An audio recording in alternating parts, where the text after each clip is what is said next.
सभी देशवासियों को नमस्कार। मैं वीके कुशवाहा एडवोकेट सभी साथियों को स्वतंत्रता दिवस की हार्दिक बधाई, ढेर सारी शुभकामनाएं। साथियों, आज पूरे देश में बड़े ही हर्षोल्लास के साथ 79वां स्वतंत्रता दिवस मनाया गया। सभी सरकारी, प्राइवेट विद्यालयों, संस्थानों, ऑफिसों में ये पर्व बड़ी धूमधाम से मनाया गया। आज ही के दिन 15 अगस्त 1947 को हमारा देश अंग्रेज़ों की दास्ता से मुक्त हुआ। देश को स्वतंत्रता दिलाने में तमाम माताओं की गोदें सूनी हो गईं, उनके माथे का सिंदूर मिट गया, तब जाकर ये आज़ादी मिली है। लेकिन सही मायनों में ये आज़ादी तब तक बेमानी साबित होगी जब तक इस देश के हर नागरिक को देश की मुख्य धारा से नहीं जोड़ दिया जाता। हर नागरिक को मूलभूत सुविधाएं नहीं मिल जाती। अब साथियों, प्रश्न ये उठेगा कि आखिर मूलभूत सुविधाएं क्या हैं। आज़ादी के 78 साल बीत जाने के बाद भी अभी हम हर क्षेत्र में बच्चों को सही शिक्षा नहीं दे पा रहे हैं। इसके कई कारण हैं। सबसे बड़ा कारण शिक्षा का व्यवसायीकरण। बड़े बड़े महंगे कॉलेजों में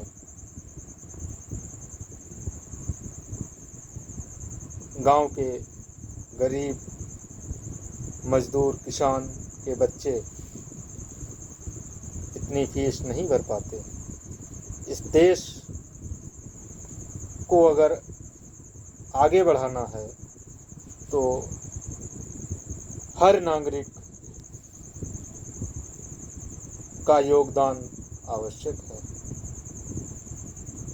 लेकिन इस दोगली शिक्षा नीति से शुरुआत से ही किसान, मजदूर और गांव में रहने वाले ज़्यादातर बच्चों को शुरुआत से ही पीछे कर दिया जाता है, क्योंकि प्राइमरी स्कूलों में पढ़ने वाले बच्चे प्राइवेट और बड़े कॉलेजों में पढ़ने वाले बच्चों का मुकाबला नहीं कर पाते, क्योंकि शुरुआत से ही उनके विषयों में बड़े पैमाने पर अंतर होता है। इसलिए सबसे पहले अगर देश को आगे ले जाना है तो हमें एक समान पाठ्यक्रम और हर वर्ग के लिए निःशुल्क शिक्षा की व्यवस्था करनी होगी, और ऐसी शिक्षा जो रोजगार परक हो। सिर्फ डिग्री लेकर कॉलेजों से आने वाले युवा देश का भविष्य नहीं तय कर पाएंगे। इसके लिए ज़रूरी है कि रोजगार परक शिक्षा हो, कुछ टेक्निकल चीज़ें शुरुआत से सिखाई जाएं, उन विषयों के बारे में जिसमें बच्चे की रुचि हो, शुरुआत से ही उसको अगर बताया जाए, चाहे वो बिजनेस के क्षेत्र में हो, चाहे इंजीनियरिंग के क्षेत्र में हो, चाहे वैज्ञानिक के क्षेत्र में हो, किसी भी क्षेत्र में हो, उसकी रुचि के अनुसार अगर शुरुआत से ही बेसिक के बाद ये चीज़ें आएँ तो निश्चित है शिक्षा व्यवस्था सुधरेगी और हमारा देश निश्चित है आगे बढ़ेगा। हर व्यक्ति के लिए सुलभ स्वास्थ्य व्यवस्था होनी चाहिए,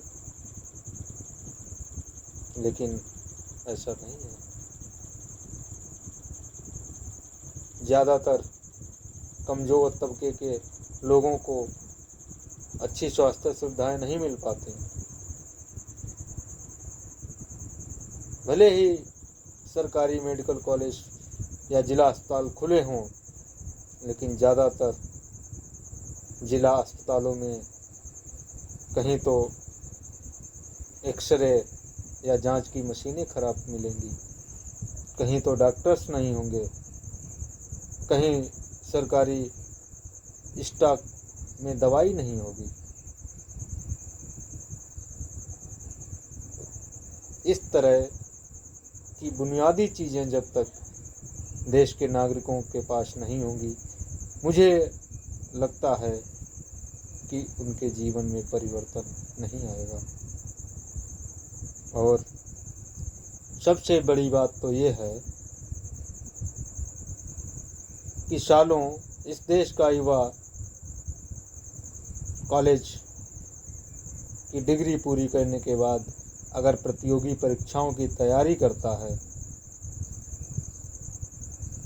तो पेपर लीक की समस्या बड़े पैमाने पर है।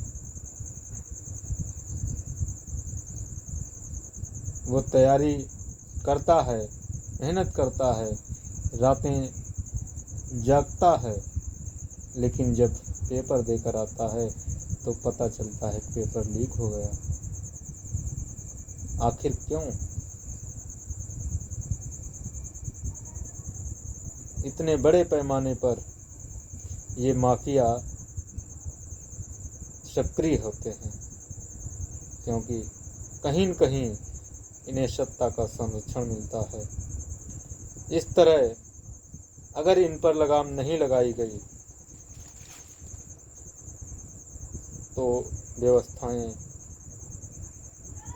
बद से बदतर होती जाएंगी और इस देश के युवाओं में एक रोष उत्पन्न होगा।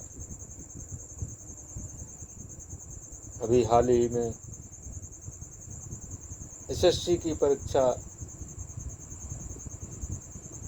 चाहे अन्य कई परीक्षाएं हुई जिनमें पेपर लीक का सामना करना पड़ा, और उसमें जब बच्चों ने धरना प्रदर्शन किया तो उन पर लाठियां बरसाई गई।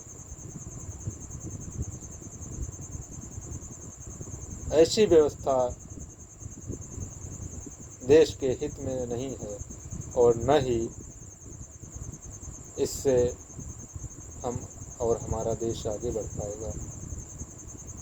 हम तुलना तो दूसरों से करते हैं, लेकिन हमारे यहाँ की शिक्षा व्यवस्था क्या है, स्वास्थ्य सुविधाएं क्या हैं, इस पर भी सरकारों को ध्यान देना चाहिए। सिर्फ एक दिन राष्ट्रीय पर्व मना लेने से जिम्मेदारियां समाप्त नहीं हो जाती। जिम्मेदारियों का निर्वहन करने के लिए सभी को आगे आना चाहिए। करप्शन एक बहुत बड़ी समस्या बनती जा रही है, क्योंकि इस पर कोई सार्थक कानून नहीं है। कानून होने के बावजूद भी अपराधी बच निकलते हैं, जिससे ऐसी घटनाओं को बढ़ावा मिलता है। हमें नागरिकों को जागरूक करना चाहिए। हर हाल में युवाओं के हितों की रक्षा होनी चाहिए। पेपर लीक जैसी समस्याओं को जड़ से समाप्त किया जाना चाहिए और इसमें संलिप्त लोगों को कठोर से कठोर सजा मिलनी चाहिए, ताकि युवाओं के भविष्य के साथ किसी तरह का खिलवाड़ न हो। और देश को आगे बढ़ाने के लिए शिक्षा, स्वास्थ्य और रोजगार को सरकारी नियंत्रण के अधीन रहना चाहिए।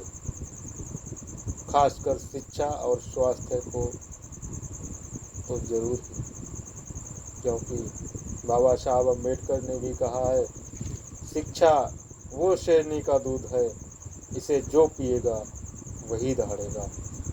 लेकिन जब अच्छी शिक्षा, उच्च शिक्षा देश के अधिकतर नागरिकों को नहीं मिल पा रही है, तो कैसे बनेगा विश्व गुरु हमारा भारत? क्योंकि जब तक इस देश का नागरिक सशक्त नहीं होगा, हमारा देश सशक्त नहीं हो सकता। इसके लिए हम सबको मिलकर प्रयास करने की ज़रूरत है और राजनीति के क्षेत्र में अच्छे लोगों को आने की ज़रूरत है, ताकि उन चीज़ों को वो समझें और उस पर अमल करें। पुनः आप सभी को स्वतंत्रता दिवस की हार्दिक बधाई, ढेर सारी शुभकामनाएं। अगर ये सब नहीं होता है तो हमारे वीर सपूतों का बलिदान व्यर्थ जाएगा, जिन्होंने एक अच्छे भारत के निर्माण का सपना देखा था, वो सपना ही रह जाएगा। ऐसे महान वीर सपूतों को, उनकी माताओं को मेरा बारंबार प्रणाम, कोटि कोटि प्रणाम। जय हिंद, जय भारत।